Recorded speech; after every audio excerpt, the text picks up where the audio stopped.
ফাটাফাটি, wonderful job, অনেক ভালো লাগছে। আমরা সেকেন্ড পার্টের জন্য অপেক্ষা করছি। Second part great movie, it was a great movie. আমরা সেকেন্ড পার্ট আশা করছি, টুইস্টটা খুব ভালো ছিল, আমাদের ভালো লেগেছে। অসাধারণ ছবি, অসাধারণ ছবি। 302টা চক্কর আছে। 99-এর পর শ্রাবণ মেঘের দিনের পরে এই প্রথম একটা ভালো ছবি দেখলাম। যদি এই ধরনের ছবি চলে, আশা করি কোনো হলে আর বুম ফুটবে না। চক্কর দেখতে হবে আপনাদেরকেও যারা শুটিং করতেছে। অসম্ভব ভালো লাগছে, অসম্ভব ভালো লাগছে, সত্যি এক কথা অসাধারণ। চক্কর যে নাম সিনেমার, চক্কর দেখলে মানুষ আসলেই চক্করে পড়ে যাবে যে কি হতে যাচ্ছে। একটা জার্নি, সুন্দর জার্নি হবে। আমার বিশ্বাস দর্শক সিনেমাটা দেখার পরে কেউ ঠকবে না। জীবন ভাই তো বরাবরই ভালো একজন নির্মাতা, এইবারও সিনেমা সে তার বাইরে কোনো কিছু করে না, খুবই ভালো নির্মাণ করছে, অসম্ভব ভালো নির্মাণ করছে। যতটা প্রত্যাশা ছিল, প্রত্যাশাটা আসলে পূরণ হয়েছে, সত্যি ভালো। মোশাররফ ভাই তো অলওয়েজ, এটা তো আসলে বলার অপেক্ষা রাখে না, মোশাররফ ভাই তো অন্য লেভেলের একটা। সো মোশাররফ ভাই তার জায়গা থেকে মানে সর্বোচ্চ বেস্ট অ্যাক্টিং করছে। মানে এই ক্যারেক্টারের জন্য আসলে যা হওয়া উচিত ছিল, এই ক্যারেক্টারটা যেরকম করা উচিত ছিল, মোশাররফ ভাই তার এতটুকু কম করে না। মানে খুব কমপ্লিকেটেড কিছু আমার মনে হয় না সেখানে আসলে আছে, হয়তো বা আরও একটা সিকুয়েল আসবে, বাট শেষ পর্যন্ত যে আসলে মুভিটা আপনাকে ধরে জানি আমার মনে হয় ওটাই সাকসেস। Thank you. খুবই ভালো, কোনো বোরিং নেই, একদম প্রথম সিকোয়েন্স থেকে শেষ সিকোয়েন্স পর্যন্ত সবাই ভালো করেছে এবং অভিনয় সমৃদ্ধ, সুন্দর স্ক্রিপ্ট, সুন্দর ফটোগ্রাফি, সুন্দর গল্প, সুন্দর নির্মাণ, সব কিছু সুন্দর। সবাইকে অভিনন্দন এবং চক্করকে অভিনন্দন। আমি ভাবিই নাই যে এরকম একটা সুন্দর একটা মুভি দেখে বের হব। আমি বলবো যে এই ঈদে মানুষের বাড়তি একটা পাওনা, সবাই চক্কর দেখতে আসবে। ঈদের একটা দিন, সারাদিন পরিবার নিয়ে ব্যস্ততা ছিল, ভাবলাম সন্ধ্যায় বাচ্চাকে নিয়ে একটা মুভি দেখতে আসি। বাংলাদেশের মুভিগুলো যে এত উন্নত হচ্ছে এবং একটা ইন্টারন্যাশনাল মুভির যেরকম থ্রিল থাকে, we had lot of fun এবং মুভির শেষ মুহূর্ত পর্যন্ত আমাদের আগ্রহ ধরে রাখতে পেরেছে। এই তো ভালো ভালো গুড মেকিং। আমি বলবো প্রথম কথা, সিনেমাটা খুবই সুন্দর। যদি আমি ভুল না হয়ে থাকি তাহলে জীবন ভাই এটা বড় পর্দার জন্য বানানো প্রথম সিনেমা এবং সেই জায়গা থেকে আমি বলবো উনি বেশ কিছু ভালো টপিক তুলে নিয়ে এসেছেন সিনেমাটাতে, যেটা দেখে আসলে যেটা আমাদের এই জেনারেশনের সাথে খুব বেশি কানেক্টেড, প্রথম কথা। এবং দ্বিতীয় কথা, প্রত্যেকটা আমার কাছে জাস্টিফাইড মনে হয়েছে। ওনারা প্রত্যেকটা ঘটনার বা সিনের পরিপ্রেক্ষিতে যে এক্সপ্লেনেশনসগুলো দিয়েছেন সেটা খুবই সুন্দর ছিল। Story narration was so nice. আর আমার আসলে পার্সোনালি সুমন ভাইয়ার অ্যাক্টিং খুব ভালো লাগে। তো এই মানুষটা যখনই স্ক্রিনে অ্যাপিয়ার হন, মোটামুটি খাঁচার ভিতর অচিন পাখি, এই সিনেমার থেকে আমি ওনার অন্ধভক্ত হয়ে গেছি, কারণ আমি বুঝি যে উনি উইথ লটস অফ টুইস্টস নিয়ে আসবেন এবং একদমই উনি আমাকে নিরাশ করেননি। আমি বলবো যে যারা এই বছর ঠিক করেছেন যে আপনার সিনেমা দেখবেন, আমার জানা মতো এখন পর্যন্ত 5টি সিনেমা মুক্তি পাচ্ছে। আমি বলবো অবশ্যই তার মধ্যে ওয়াচ লিস্টে চক্করটা আপনি রাখতে পারেন। খুবই সুন্দর একটা গল্প। I think the writing was very good. আমার কাছে ভালো লেগেছে। স্ক্রিন প্লেটা খুব ইন্টারেস্টিংলি লেখা হয়েছে এখানে, অ্যান্ড খুবই ক্লেভারলি লেখা হয়েছে, যে কারণে প্রত্যেকটা ক্যারেক্টার খুব আলাদাভাবে দেখতে পেয়েছি আমরা। এটার মধ্যে যে থ্রিলিং পার্টটা আছে, সাসপেন্স, ড্রামা, অ্যান্ড অলসো একটা ফ্যামিলির মধ্যে রিলেশনশিপস হোক, ফ্রেন্ডশিপ হোক, অনেক কিছু এখানে তুলে এসছে। উইথ অলসো হিউমারটা খুব স্ট্রংলি ছিল। তো সব কিছু মিলাই it is a very interesting film. বেশ ভালো, খুব টাইট অ্যান্ড থ্রিলিং।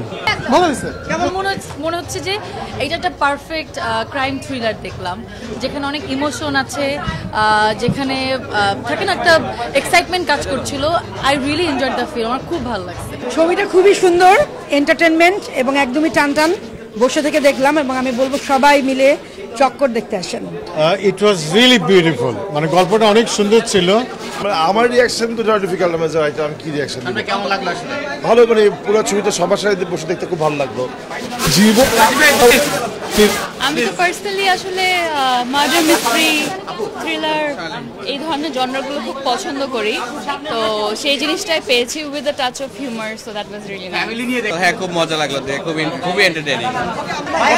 অসাধারণ। তো আমরা অবশ্যই জীবনের কাছ থেকে সেকেন্ড পার্ট আশা করছি। অসাধারণ, খুব ভালো ছিল, খুব সুন্দর ছিল। একদম অনেকদিন পরে মনে হলো যে ফ্যামিলি নিয়ে দেখার মতো একটা সিনেমা ছিল। আর মনে হয়েছে খুব রেগুলার আসা দরকার। আমাদের সিনেমা তো ঈদ ছাড়া, দুটো ঈদ ছাড়া তো সাধারণত সিনেমা আসলে রিলিজ হয় না। সো আমার মনে হয় যে আরো বেশি সিনেমা হওয়া উচিত। এখন আমি জানি না আজকালকার দর্শকরা কি ধরনের ছবি পছন্দ করে আমি আমার ধারণা নাই, আমার কাছে খুব ভালো লেগেছে।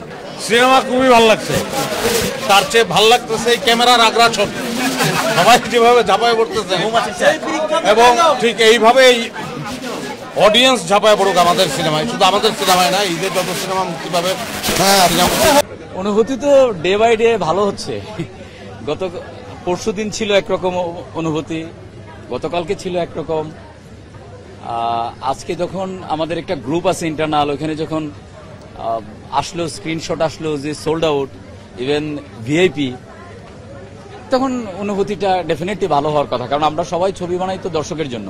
তো দর্শকরা যখন বেশি বেশি দেখবেন তখন তো ভালোই লাগে। যখন অন্যদের দেখি সবাই বলে সোল্ড আউট, এইটা ওইটা, যদিও আমি ওই টিপিক্যাল ওই জায়গায় আমি মানে সোল্ড আউট হয়েছে, এটা তো দেওয়ার কিছু নাই, এটা তো মানুষ দেখবেই, দেখার জন্য তো ছবি। সো অনুভূতি ভালো। দেখেন আমার ছবিটা না একটু স্লো যাবে, আমি তো ওইভাবে প্রমোশনও ওইভাবে করি নাই।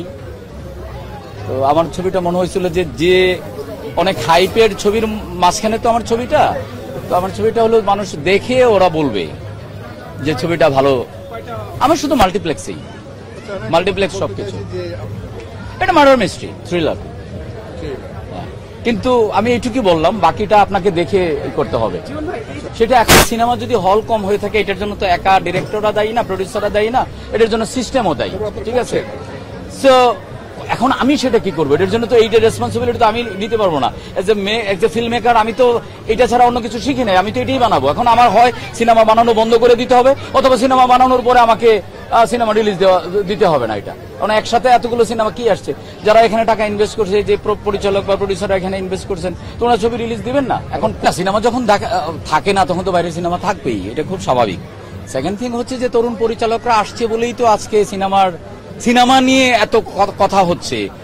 পুরা ইন্ডাস্ট্রির, মিডিয়া ইন্ডাস্ট্রির ম্যাক্সিমাম ক্যামেরা চ্যানেল কিংবা প্রিন্ট অনলাইন যাই বলেন, সবাই এখানে ফোকাসড। কেন? বিকজ সিনেমাটাকে আসলে সবাই চায় সামনের দিকে এগিয়ে নিতে। তো অ্যাজ এ মেকার আমার তো একটা ছোট্ট কন্ট্রিবিউশন, একটা মুভি মানে একটা সিনেমা বানানো। সো অন্যদের মতো আমিও চাই যে এই জায়গাটা যাতে আরো ডেভেলপ হয়, ইন্ডাস্ট্রিটা যাতে আরো ডেভেলপ হয়, কারণ এখানে তো এটা তো একটা ইন্ডাস্ট্রি, এখানে অনেকগুলো মানুষ জড়িত, মানুষের ইমোশন জড়িত, বিজনেস জড়িত। সেটা ডেভেলপ করলেই তো ভালো। এটা ইনক্রিজিং, ইটস ডেভেলপিং, ভালো হচ্ছে ডে বাই ডে। তো দেখতেছে, তো দেখা যাক আরো। এটা তো আর মানে একটা কথা আছে না, একটা কথা ভাইরাল হয়েছিল না, চিল্লে এত মার্কেট মন যাবো না।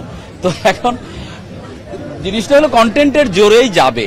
মানুষ তো দিন শেষে সবকিছুর পরে গল্পই দেখতে চায়, গল্পের সাথেই সম্পর্ক তৈরি করতে চায়, একটা জার্নির মধ্যে দিয়ে যেতে চায়। কারণ একটা সিনেমা দিয়ে তো আর আপনার কিছু না, ইটস এ ভেরি, সিনেমা তো একটা ইমোশনাল প্রোডাক্ট, এটা তো রেশনাল কিছু না যে চাল না থাকলে আপনার চলবে না, কিন্তু সিনেমা না দেখলে আপনার চলবে। তাই সিনেমাটা কেন দেখেন? আপনি বিনোদনের জন্য দেখেন। সিনেমাটা যদি বিনোদন দিতে পারে তাহলে তো আর টেনশন নাই। সো এটা দর্শকই বলে দিবে। দর্শকের উদ্দেশ্য বার্তা তো এইটাই যে সব ছবির সাথে চক্করও দেখেন, চক্করের পরে অন্য ছবি দেখবেন এটা না, সব ছবির সাথে চক্করও দেখেন, আশা করি ঠকবেন না। এবং যারা দেখতেছে তাদের মুখের যে বাণী যে তারা ঠকছেন না।